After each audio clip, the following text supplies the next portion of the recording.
నాన్నా రాహుల్, ఇవాళ ఉదయం మీ మేనమామ ఫోన్ చేశార్రా. తన పెద్ద కూతురు పెళ్లి నిశ్చయమైందంట. వచ్చే నెలలో పెళ్లి పెట్టుకుంటున్నారు. నిన్ను కూడా ఖచ్చితంగా రమ్మన్నారు.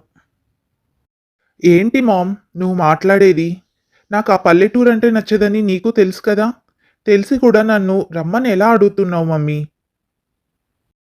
అక్కడ జరుగుతున్నది నా సొంత అన్నయ్య కూతురు పెళ్లిరా. నువ్వు రాకపోతే నాకెలా ఉంటుంది? ఇదొక్కసారికి నా కోసం రా నాన్న. లేదంటే అమ్మమ్మ తాతయ్య కూడా బాధపడతారు. వాళ్ళు కూడా నిన్ను చూసి చాలా కాలమైంది. ఒకసారి వాళ్ళని కూడా పలకరించి వచ్చి వెళ్ళినట్టుంటుంది. అని రాహుల్కి నచ్చచెప్తుంది సువర్ణ. ఇక చేసేదేమీ లేక సరే అని అంటాడు రాహుల్. రాహుల్ నగరంలో పుట్టి పెరిగాడు. హైదరాబాద్లోని ఒక పెద్ద మల్టీనేషనల్ కంపెనీలో సాఫ్ట్వేర్ ఇంజనీర్గా పనిచేస్తున్నాడు.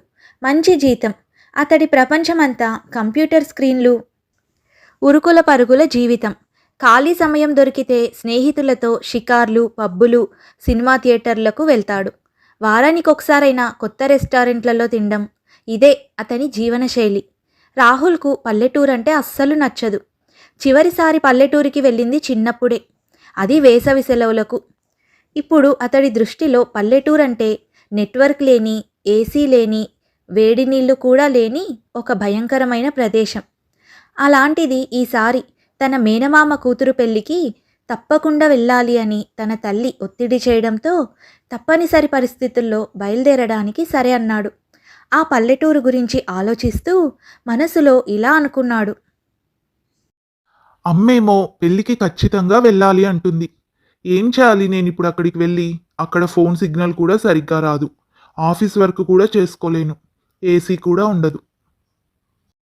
అని మనసులో అనుకుంటాడు. అలా కొన్నాళ్ళు గడిచాయి. పెళ్లి సమయం దగ్గర పడింది. ఒక వారం రోజులు ఆఫీస్కి సెలవు పెట్టి ఊరికి బయలుదేరాడు రాహుల్. ఆ ఊరు పచ్చని పొలాల మధ్య కొండల కింద ఉంటుంది. కారు ఇంటి దగ్గర ఆగగానే తన అమ్మమ్మ, తాతగారు, మేనమామ, బంధువులంతా ఆప్యాయంగా పలకరించారు.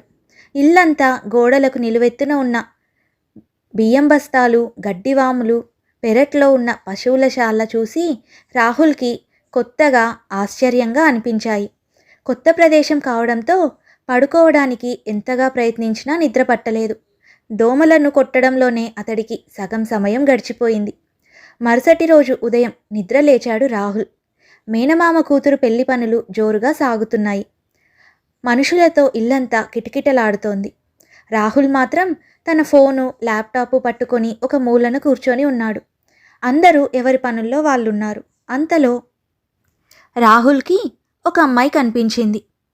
ఇంటికి వచ్చిన బంధువులందరికీ టీ, కాఫీ ఇస్తూ మరో పక్క పెళ్లి పనులు చూసుకుంటూ ఉంది. తనే సీత, రాహుల్ మేనమామ చిన్న కూతురు. రాహుల్ని చూసి చిరునవ్వు నవ్వింది సీత.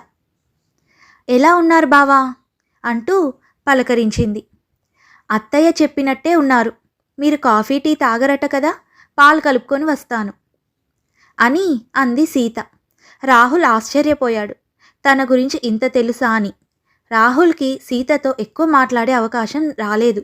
కానీ తన పనితీరు, తన స్వభావం చూసి ఆశ్చర్యపోయాడు. ఇంటి పనులన్నీ చకచకా చేసేస్తోంది. పెద్దవాళ్లకు సాయం చేయడం, చిన్నపిల్లలతో సరదాగా ఆడటం, అందరితో కలిసి నవ్వడం, తనలో ఒక స్వచ్ఛమైన ఆనందం కనిపించింది. రాహుల్ తన మేనమామ కూతురు పెళ్లి కోసం ఒక వారం రోజులు ఆ పల్లెటూరులో ఉండిపోవాల్సి వచ్చింది. కానీ ఎవరితో కలిసేవాడు కాదు. ఫోను, ల్యాప్టాప్ పట్టుకొని ఒక మూలన కూర్చునేవాడు. ఒకరోజు రాహుల్ ఇంటి పెరట్లోకి వెళ్ళాడు. అక్కడ సీత కూరగాయలు కోస్తుంది. ఇక్కడ ఏం చేస్తున్నావు సీత అని అడిగాడు. కూరగాయలు కోస్తున్నాను బావా.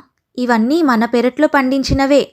కొన్ని సంవత్సరాల నుండి తాతగారు వీటిని పెంచుతూ ఉన్నారు.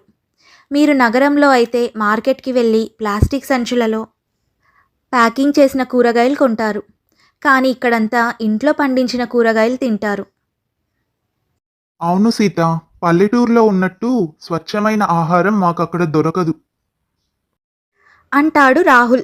అలా వారిద్దరూ చాలాసేపు మాట్లాడుకున్నారు. రాహుల్ తన నగర జీవితం, తన ఉద్యోగం, తన స్నేహితుల గురించి చెప్పాడు. సీత తన పల్లెటూరి జీవితం గురించి, తన చదువు, తన కలల గురించి చెప్పింది. డబ్బు సంపాదించడం ఒకటే జీవితం కాదు బావా. మనము పీల్చే గాలి స్వచ్ఛంగా ఉండాలి. మనసు ప్రశాంతంగా ఉండాలి. పక్కన ఉన్న మనుషులతో మనకు బంధం ఉండాలి. పట్నంలో అది కరువవుతుంది అని అంది సీత. సీత చెప్పిన మాటలకు రాహుల్కు పల్లెటూరి జీవితం మీద గౌరవం పెరిగింది. అలా వారిద్దరి మధ్య ఒక స్నేహం ఏర్పడింది. రాహుల్కు సీత అంటే కేవలం మరదలు మాత్రమే కాదు, ఒక స్నేహితురాలు, ఒక ఆత్మీయురాలు అనిపించింది. ఆమె తెలివితేటలు, చలాకీతనం, సౌందర్యం అతడిని ఆకర్షించాయి. సీత మాటలు రాహుల్కు మొదట్లో వింతగా అనిపించినా కొన్ని రోజులు గడిచేసరికి ఆమె మాటల్లో నిజం ఉందని అర్థమైంది. పట్నంలో రోజుకి 10 సార్లు ఫోన్ చూసుకునే తను ఇక్కడ అసలు ఫోన్ వైపు చూడటం కూడా మర్చిపోయాడు. పక్షుల కిలకిలలు, ఉదయం పొలాల మీదుగా వచ్చే గాలి, సాయంత్రం సూర్యాస్తమయం ఇవన్నీ రాహుల్కి కొత్త అనుభూతినిచ్చాయి. అందుకు సీత కూడా ఒక కారణం. అలా వారం రోజులు గడిచాయి. పెళ్లి తతంగమంతా అయిపోయాక రాహుల్ తిరిగి పట్నంకి వెళ్ళిపోయాడు. అతని జీవితం మళ్ళీ పాత రోజుల్లోకి వెళ్ళిపోయింది.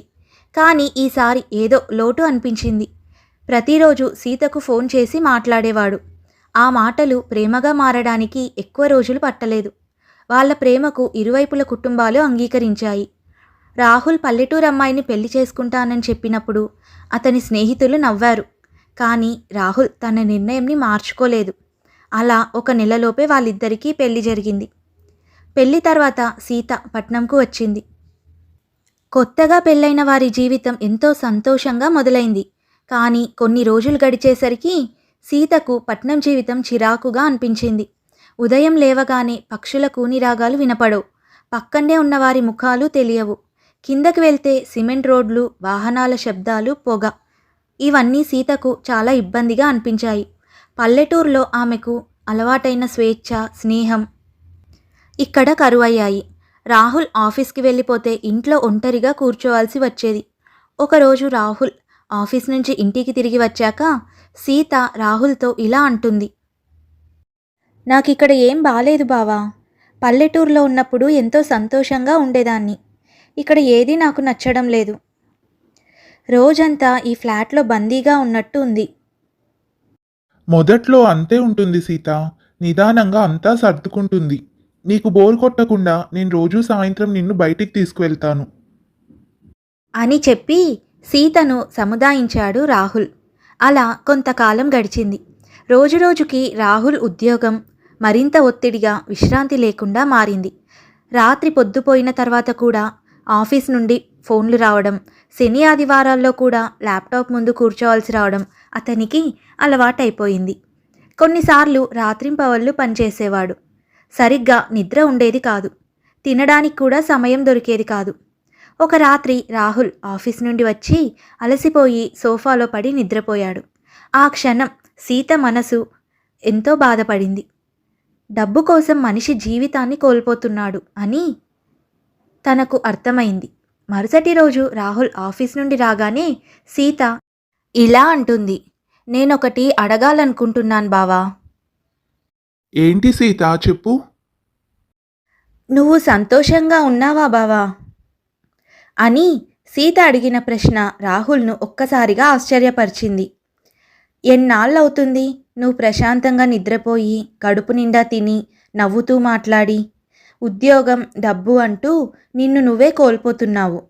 మనకు ఈ జీవితం అవసరమా? పట్నంలో మనకేముంది? ఈ ఫ్లాటు, ఈ పని తప్ప అని అంది సీత. సీత అన్న మాటలు రాహుల్ని ఆలోచింపజేశాయి. అదే మన ఊరిలో మనం సంతోషంగా ఉండగలం బావా. అక్కడ పొలంలో పని చేసుకోవచ్చు, నలుగురితో కలిసి ఉండొచ్చు. నీకు ఉద్యోగం కూడా అవసరం లేదు. పొలంలో పనిచేస్తూ మనకి మనమే రాజులం అని సీత వివరించింది. సీత మాటల్లో కూడా నిజముందని రాహుల్కి అనిపించింది. పల్లెటూరులో ఉన్న కొన్ని రోజులైనా ఎంతో సంతోషంగా ఉన్నానని గుర్తు చేసుకున్నాడు. ఆ ప్రశాంతత, ఆ నవ్వులు, ఆ ప్రేమ ఇవన్నీ పట్నంలో దొరకడం లేదు. రాహుల్ బాగా ఆలోచించి ఒక నిర్ణయం తీసుకున్నాడు. నువ్వు చెప్పింది నిజం సీత, మనం ఊరికి వెళ్ళిపోదాం అని అంటాడు రాహుల్. మరునాడు ఆఫీస్కి వెళ్ళి తన మేనేజర్కు ఉద్యోగం రిజైన్ చేస్తానని చెప్పాడు రాహుల్. మేనేజర్ చాలా ఆశ్చర్యపోయాడు. ఏంటి రాహుల్ ఈ సడన్ డెసిషన్? నీకింకా ప్రమోషన్ కూడా ఉంది. ఇంత మంచి జీతము, మంచి జీవితం వదులుకొని పల్లెటూరు వెళ్ళిపోవడం ఏంటి? సార్, నాకు సంతోషమైన జీవితం కావాలి. ఈ ఒత్తిడి, ఈ పరుగులు ఇక చాలు. అని బదులిచ్చాడు రాహుల్. ఒక వారం తర్వాత రాహుల్ సీతతో కలిసి పల్లెటూరికి బయలుదేరాడు. వారిద్దరూ కలిసి ఒక కొత్త జీవితాన్ని ప్రారంభించారు. రాహుల్ నగరంలో తాను సంపాదించిన జ్ఞానంతో పల్లెటూరిని అభివృద్ధి చేయాలి అనుకున్నాడు. ఒకరోజు రాహుల్ సీతతో ఇలా అంటాడు. నాకు ఒక ఆలోచన వచ్చింది సీత. నగరంలో ఉన్నవాళ్ళు కూడా ఇక్కడ మనలాగే స్వచ్ఛమైన ఆహారం తినగలగాలి. అందుకు మనం ఒక పని చేద్దాము. ఇంటర్నెట్ ద్వారా మనం పల్లెటూరులో పండించిన కూరగాయలను నగరంలో వాళ్ళకు అమ్ముదాము. దానివల్ల మన రైతులకు కూడా మంచి ఆదాయం వస్తుంది. అని అంటాడు రాహుల్. గ్రామస్తులు వారి ఆలోచనకు అంగీకరించారు. అందుకోసం రాహుల్ ఒక వెబ్సైట్ను క్రియేట్ చేశాడు. ఆ వెబ్సైట్లో పల్లెటూరులో పండించిన కూరగాయలు, పండ్లు, ఇతర వస్తువుల ఫోటోలు పెట్టాడు. మొదట వారికి చాలా తక్కువ ఆర్డర్లు వచ్చాయి. కానీ రాహుల్, సీత నిరాశపడకుండా తమ పనిని కొనసాగించారు. నెమ్మదిగా వారికి ఆర్డర్లు పెరిగాయి. నగరంలో ఉన్నవారు పల్లెటూరులో పండించిన స్వచ్ఛమైన ఆహారం కోసం వారి వెబ్సైట్కు ఆర్డర్ చేయడం మొదలుపెట్టారు. అలా వారిద్దరి శ్రమ, వారిద్దరి మధ్య ఉన్న ప్రేమ వాళ్ళని విజయం వైపు నడిపించింది. వారిద్దరి జీవితం నగరంలో ఉన్నవారికి, పల్లెటూరిలో ఉన్నవారికి ఒక ఉదాహరణగా మారింది. ఒకరోజు రాహుల్ సీతను చూస్తూ ఇలా అంటాడు. సీత, ఆ రోజు నువ్వు తీసుకున్న నిర్ణయం ఇప్పుడు మన జీవితాన్ని మార్చింది. ఇప్పుడు నాకు చాలా సంతోషంగా ఉంది. అంటాడు రాహుల్. అప్పటి నుండి వారిద్దరూ కలిసి కొత్త జీవితాన్ని సంతోషంగా గడుపుతున్నారు. ఈ కథ డబ్బు కన్నా సంతోషమే నిజమైన ధనం అని మనకు తెలియజేస్తుంది. జీవితంలో మనం ఎప్పుడూ నిజమైన ఆనందం కోసం వెతకాలి. అది ఎక్కడైనా ఉండొచ్చు, పట్నంలో అయినా, పల్లెటూరులో అయినా. ఇది ఇవాల్టి కథ. ఈ కథ మీకు నచ్చినట్టయితే తప్పకుండా లైక్ చేయండి, షేర్ చేయండి. అలాగే ఇలాంటి మరిన్ని మంచి కథలు వినడానికి మన ఛానల్ని సబ్స్క్రైబ్ చేసుకోండి. మరొక కథతో మళ్ళీ కలుసుకుందాం.